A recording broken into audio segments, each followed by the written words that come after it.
Hi, welcome to mind all minds. So చాలా శాతం గమనిస్తున్నప్పుడు బయట అంటే ఎవరైనా సరే చేసిన తప్పే మళ్ళీ మళ్ళీ ఎందుకు చేస్తారని అనిపిస్తుంది. అంటే ఇక్కడ ఏంటంటే తప్పు అంటే అది అంటే ఇప్పుడు చిన్న చిన్న మిస్టేక్స్ ఉంటే ఓకే, అవి నేర్చుకునే క్రమంలో చేయొచ్చు. మళ్ళీ రిపీట్ చేసామంటే కూడా వాటితోటి పెద్ద ఫరక్ లేదు కాబట్టి అవి చేయొచ్చు అనుకోవచ్చు. But when comes to financial matter కావచ్చు, లేకుంటే ఇంకేదైనా లైఫ్కి రిస్క్ అయ్యేది కావచ్చు, అంటే దానివల్ల మన ఫ్యామిలీకి కానీ లేకుంటే it takes it requires lot of risk and it demands more risk and అట్లాంటి ఉన్నప్పుడు మనము కొంచెం థింక్ చేయాలి. అంటే ఒకసారి రెండుసార్లు తెలియక తప్పు చేయొచ్చు. ఇప్పుడు ఫైనాన్షియల్ కావచ్చు, ఇప్పుడు మనం తెలియక బెట్టింగ్ యాప్స్లో కానీ పెట్టడం కానీ లేకుంటే ఇంకేదైనా మోసపూరిత ఇంకేదైనా వాటిలో పెట్టి మోసపోయినాం అనుకుందాం, చిట్టీలు కావచ్చు, వాటెవర్. బట్ మళ్ళీ అట్లాంటిది ఒకసారి దెబ్బతిన్నాం, ఎవరైనా దెబ్బతింటారు కాదని కాదు.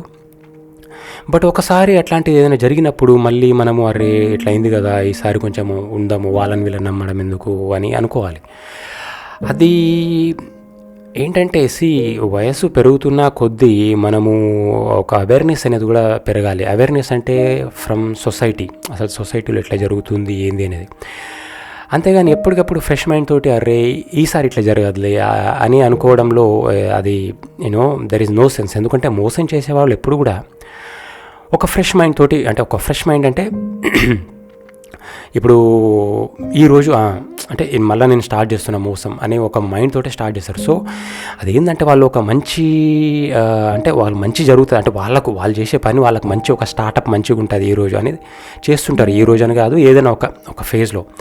బట్ మోసపోయే వాళ్ళు ఏం చేస్తారు, మళ్ళీ వాళ్ళు విని వాళ్ళని వీళ్ళ అరే ఆ గతంలో జరిగింది కదా ఈసారి అట్లా జరగకపోవచ్చులే అనే పాజిటివిటీ తోటి వాళ్ళు ఉంటారు. కానీ మోసం చేసేవాడు మాత్రం ఎప్పుడు కూడా ఖచ్చితంగా నేను ఇది మోసం నాకు వర్కౌట్ అవుతుంది అని కాన్ఫిడెన్స్ తోటే ముందుకు వస్తుంటాడు.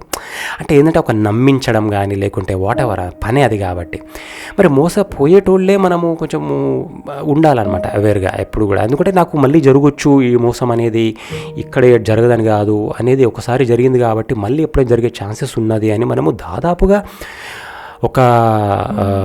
అంటే ఒక సేఫ్ సైడ్, ఒక సేఫ్ జోన్లో ఎట్లా ఉండాలనే ఆలోచనే ఉండాలి దాదాపుగా. సో ఇది ఏ విషయమైనా కావచ్చు, అంటే ఒక వ్యక్తిని నమ్మి మోసపోవడమో, లేకపోతే ఒక ఫైనాన్షియల్గా మోసపోవడమో, లేకుంటే ఏదైనా కూడా. కాబట్టి ఒకటి మైండ్ అనేది మనము మోసపోతున్న కొద్దీ అది స్ట్రాంగ్ కావాలి అనేది నా ఒపీనియన్ అనమాట. మోసపోయినంత మాత్రం తప్పేం లేదు, బట్ డెఫినెట్గా ఆ మోసం నుంచి కానీ లేకుంటే ఆ ఎక్స్పీరియన్స్ నుంచి కానీ నీ మైండ్ నువ్వు స్ట్రెంగ్తెన్ చేసుకోవాలి. And you have to get lessons through all those bad experiences and make a good move with more experienced and more balanced way of living అట్లాంటిది అనమాట. సో అందుకని చేసిన తప్పు మళ్ళీ మళ్ళీ చేయొద్దు అనేది నా ఒపీనియన్. మళ్ళీ అంటే ఒక్కొక్కసారి ఇంకోటి ఇక్కడ ఏంటంటే ఒక్కొక్కసారి ఒక్కొక్క పరిస్థితుల వల్ల చేయొచ్చు, ఓకే. అట్లని ప్రతి పరిస్థితిని కూడా మనం అన్నిటినీ చూసుకొని ఒక్కొక్కసారి ఒక్కో టైప్ చేసుకుంటూ పోవాలి అని కాదు. పరిస్థితులు ఒకసారి ఒకటి ఉండొచ్చు, ఇంకోసారి ఒకటి ఉండొచ్చు. ఇంకోసారి వచ్చినప్పుడు ఏమనుకోవాలి, నో ఇది కూడా కొంచెం ఆ టైప్ ఆఫ్ కేటగిరీనే. అంటే పరిస్థితి కొంచెం వేరే సిచ్యువేషన్ ఉన్నప్పటికీ ఇది కూడా రిజల్ట్ బ్యాడ్ ఇచ్చేది అవకాశం ఉంది అని తెలుసుకోగలగాలన్నమాట మనం. ఎందుకంటే because we got experienced earlier.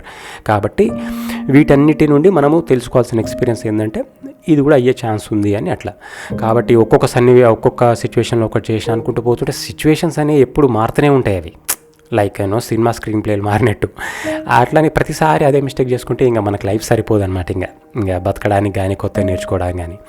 So ఎప్పుడైతే మనకి చాలా రిస్క్ ఉంది ఇందులో అని తెలిసినప్పుడు దాన్ని మనము 1-2 సార్లు ఆలోచించి స్టెప్ వేయడం చాలా మంచిది.